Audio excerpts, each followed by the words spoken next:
Boa tarde, crianças. Tudo bem com vocês? Boa tarde, tia Priscila. Boa tarde, tia Maria Célia. A tia Priscila está na correria. Amanhã é o casamento dela, mas ela vai ajudar a tia Maria Célia a gravar a tarefinha de hoje. Combinado, tia Priscila? Sim. Então, aqui, ó, está o cabeçalho. Vocês vão preencher o cabeçalho com o nome de vocês no espaço vazio. Lembrando que nossa escola é Ana Perciliano do Prado Vargas, tia Maria Célia Almeida.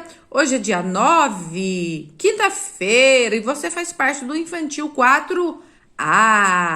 Tia Priscila, você conhece a musiquinha do Gato Xadrez? Sim. Agora, a tia Priscila vai declamar para nós a quadrinha de hoje. E você vai pedir a ajuda do papai e da mamãe para ler para você. Vamos lá, tia Priscila?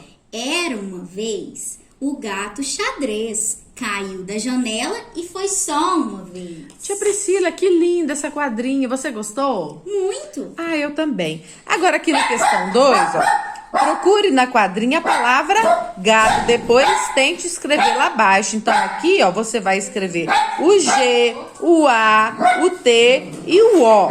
Gato começa com a letrinha G. Aqui está a palavra gato, ó. G e T são consoantes. O A e o O são vogais.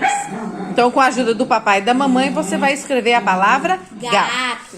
Aqui no 3, você vai circular a figura de onde o gato caiu. Tia Priscila, o gato caiu da escada? Não. Da janela? Sim. Sim, então vamos circular a janela. E aqui tem a árvore.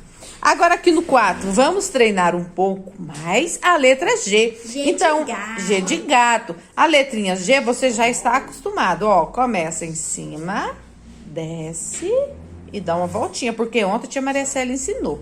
Então você vai cobrir todos os pontilhadinhos. E tia Maria pode pintar, né, tia Maria Sim, Célia? pode pintar o gatinho e as imagens. E a tia Maria Célia vai mandar a história da consoante G. Vocês vão gostar muito da historinha que vai falar da consoante G. Espero que vocês façam a tarefa com muito capricho. Dia de segunda-feira é dia de quê, tia Priscila? Devolutiva. Devolutivas. Pegar as tarefinhas novas e levar as devolutivas. Combinado?